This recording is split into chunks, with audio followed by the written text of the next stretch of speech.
Hi guys, Nick from HiFi Collective here. We're moving on to another Elekit. Elekit do a vast range of kits, educational, all sorts of different things. Obviously we stick to the audio because that's what we do. This is the PS-3249R USB to DAC module. So it's basically a PCB that we provide all the parts. It has its use for the TU8100, this one here, because it actually fits in here and you can connect up a DAC input into this and it feeds straight into the signal. So that's pretty awesome. It's under this sticker, but we can sort that out later. So after we've done this video, we'll do a video on how to put the USB-DAC inside the TU8100. Pop that back here on our display. Anyway, here we go, here's the kit. Open it up, don't be put off. Everything is kind of in Japanese, but don't worry, we've got the English instructions for you. These are Japanese instructions as well. So we'll put these to the side. And here is the board. So they've already got the chip is already soldered in just as well, because if you look at the solder joins there, pretty small. And then you've got a USB mini B connector for your input. So your DAC comes in, your digital comes in through here. There we go. Right, and let's go through it. So there you go, not a lot of parts to it. That's your hardware, there's a chip there. Cool.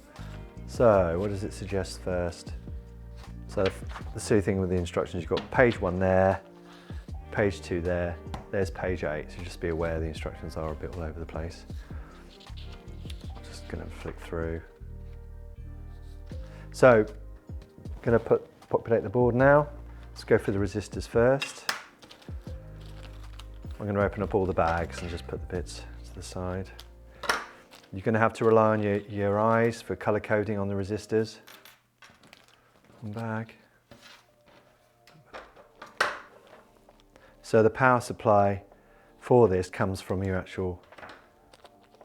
the DAC mini USB input. So there's your power supply comes from there. I think there is an external power supply you can use, but we're not going to worry about that because we're just going to use the feed from the computer. Cool.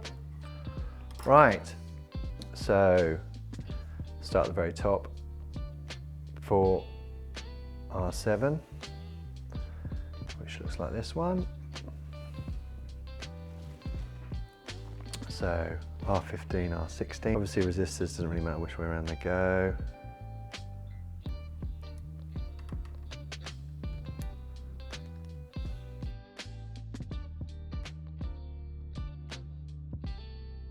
So a bit of head scratching just occurred. It was off camera. There are jumper leads on this kit. It's not a big issue, you just got to take a minute to think about what you're doing. There's 3 different options that you have to select and how to put your jumper leads in. One of them is to use what power supply you're going to use.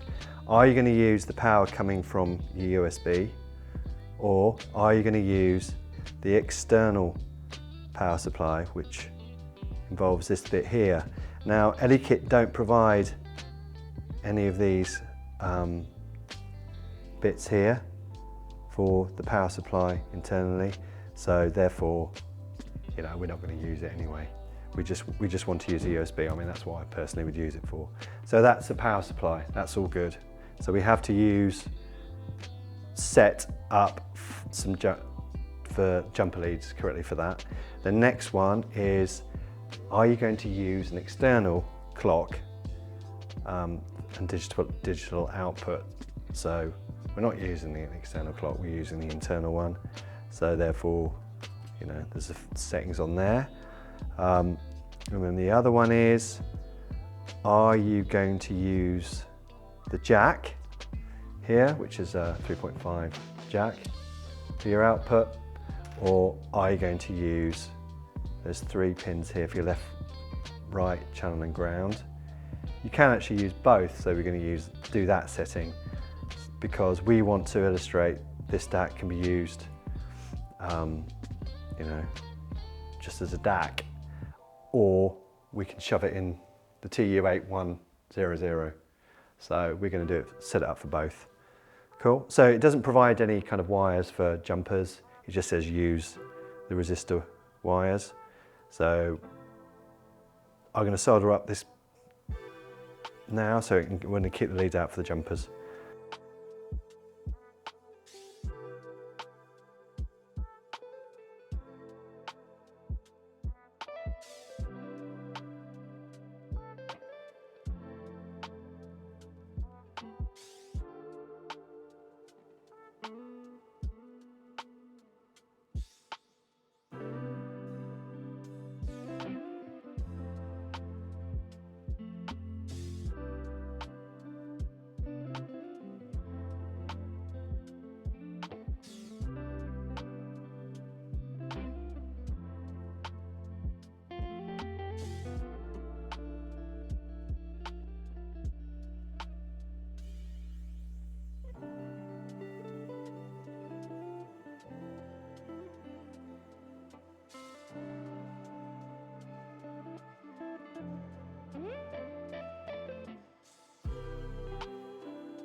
We've got some spare leads here, which is great. The first jumper is for the power supply. So as I've said, we're going to use the Mini B USB here. So it's saying bus power connect with B. So J1, J7, J9. Get a bit of wire. What did I say? J1. J1's there. Cool. Ding.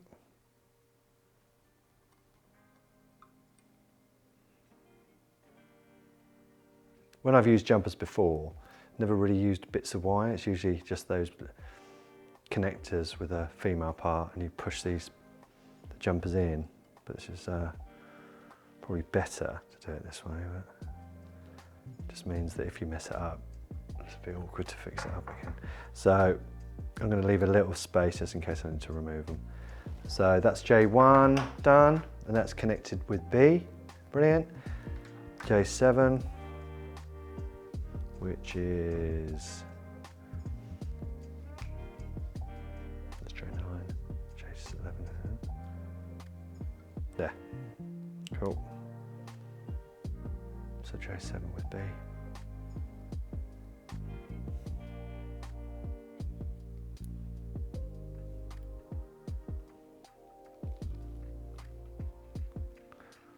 Cool, bit of a space there as well.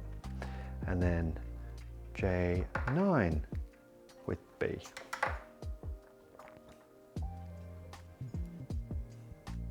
There. And there.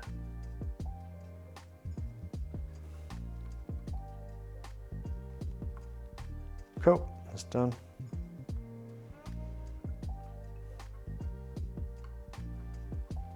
And then it says J2 to J6, no jumper lead for the bus power, so we don't have to do anything. So that's all these chaps, 2, 3, 4, 5, 6.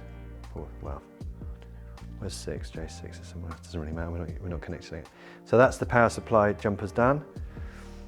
Use of external clock and digital output. So J8, bus power, which is what we're going to be used, connect with B. So J8.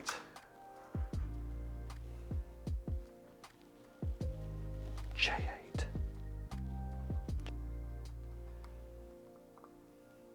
Cool, that's that done. There's all done, there's all done. And then line output stage, and we want signal is output from line out when a plug is inserted to mini jack. Yep, fine with that, because it's going to be one or the other. You're either going to use it to connect up to this chap, or connect up so you can insert your 3.5 jack for some output there. they kind of don't interact. So J10, J11, connect with D.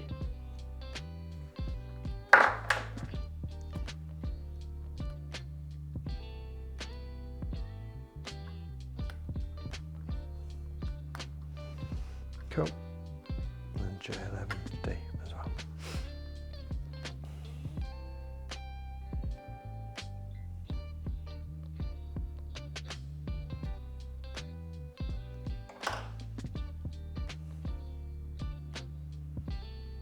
Oh God, that's totally.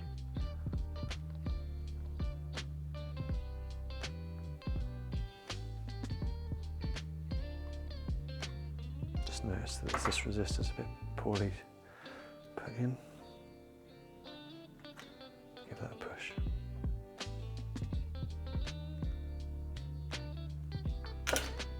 Not burn my finger. Right, so we're happy with the jumpers there.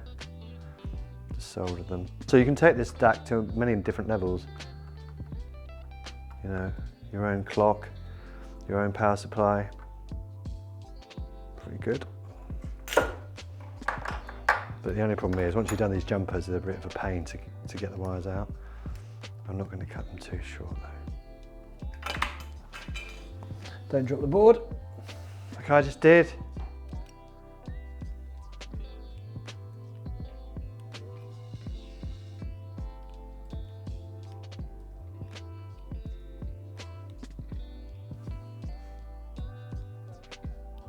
Right, so you've got jumpers 10 and 11.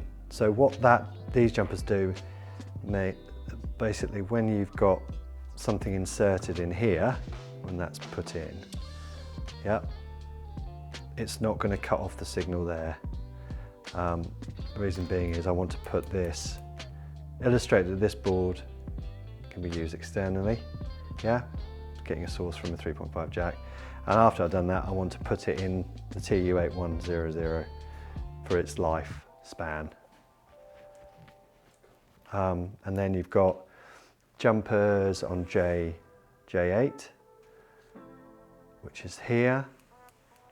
And that basically is saying we are using the internal clock. And then the other ones are power supply issued ones. So that's this one, and this one, and J7, this one. And that's all to do with saying that we are using the power supply that's given from the Mini B USB connector.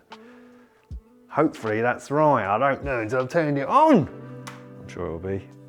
Right, I'm going to pop all the other bits in now. So diodes, just be aware that they are polar. So you can see one end's black, yeah?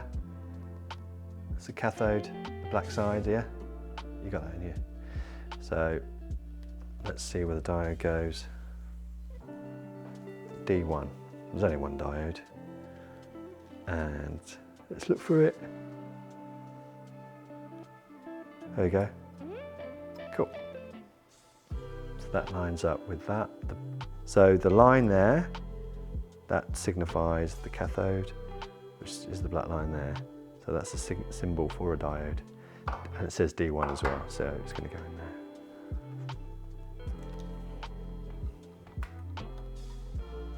Cool. And then you've got the crystal oscillator, which is zing, this chap. Wow. And it's called XT1. There's no polarity to this.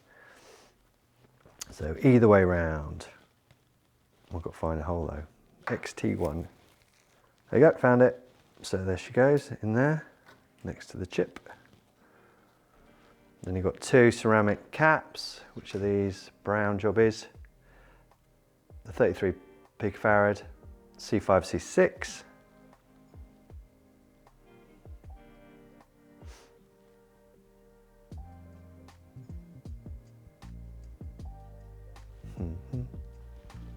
There we go, they're there. These aren't polar either.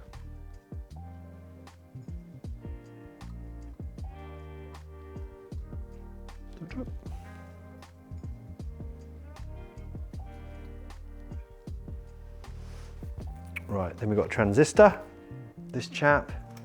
These are obviously polar.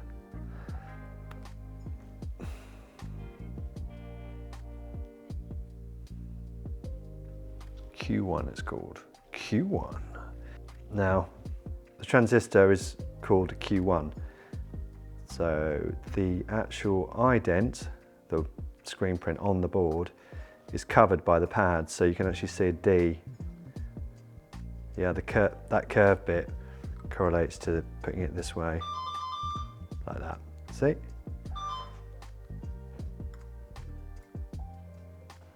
So that's everything on that board done. Sorry, on this page. So U3 is the chip. So you can see the concave bit there, yeah? Relates to the concave bit there on the actual socket. Cool? So it has to go that way.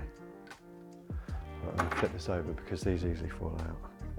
With the transistor, I'll do one lead, I don't want to burn it out, and then come back to the other one later. That's the sound I want to hear. Right, I'm going to put the caps in now. Oh no, some film caps. So you've got 2.2 UF is C, these are 2.2 UF, this is 225, that means 2250, 2.2 microfarad. Right, C1516, doesn't matter which way around you get on these.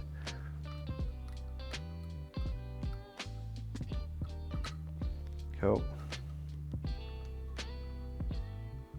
And then these are 330 picofarad, 331, which is 330. That's C1718. These aren't polar either, so either way around.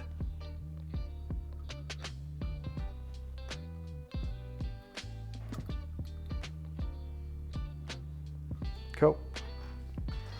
Now we've got some electrolytics. These are the 100 UFs, I would say. 100 UF 16 volt. C13, 14 and 20. These are polar, so you've got to make sure you get it right. So the positive is shown there. The long lead is the positive. That negative links to the negative side, so C14, done. C13,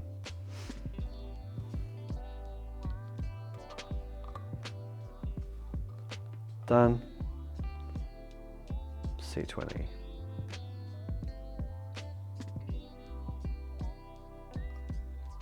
done. And the last two are 470 UF, C2 and C9. C2, C9.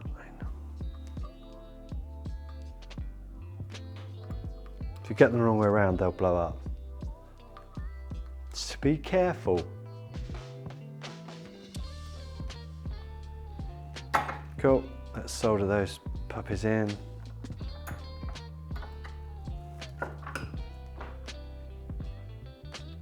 Well, you could upgrade this quite easily.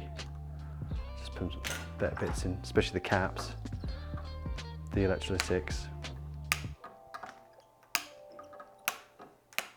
But if you're going to do an upgraded version, start off with the upgraded version, because you can't desolder parts out of this really. Here's the op amp. We need to pop that in. So you can see the bit with the crescent moon, yeah? So that is the bit that goes to the concave bit. Make sure all the pins are aligned. Give it a little push. So if you look at the picture on the front, the moon bit is there. Bing bong. Cool, brilliant. Okay, so these connectors here are physically connecting the board to the chassis of the TU8100, but they're going to be useful anyway. Whatever you decide, wherever you're going to put this, in a box, your own box, these would be useful. So I'm going to pop them in anyway. So the fixing brackets go. Where do the fixing brackets go? Well, it's got loads of other connections here. So there's one here that says external USB, SP-diff out. So there's loads of options on this board. That's pretty cool. But we're only doing what we want to do with it. So pop them in. They're going to solder them. So it's probably worth, if you are thinking of this and doubting whether can I do that with this? Or then send an email, we'll send you the instructions, because that's the only real way of figuring out what you're going to do with it.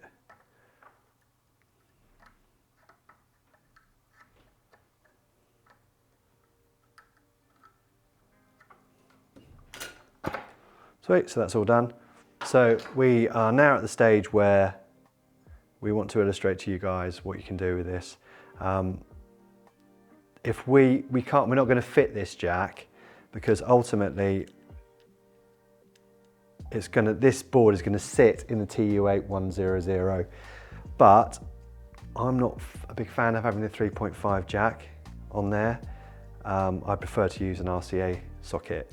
So but if you did, you just fit it and you're away. You rock and roll. But see here, you've got left, right, ground. These are the line outputs. So what I would do, if I was going to put it in my own box, I want RCA outputs. So I would just wire these up using some screen cable, wire them into the actual RCA sockets, yeah, which we'll do. And we'll wire it up to kind of loose like that to show you later. And then you actually do use these connections to wire up to the input of the TU8100, which I will show you as well later in another video possibly. Yeah. So now we've got the PS-3249R kind of hooked up to the Mac through the Mini B USB lead. Obviously it derives its power from that as well. And then we've got it connected up. Obviously this is the analog coming out of here, left and right channel, into the back. So there you go.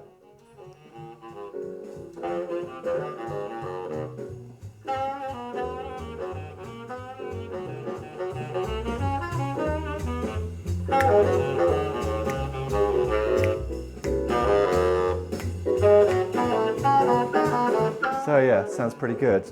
So now we're going to do a video placing that board inside the TU8100.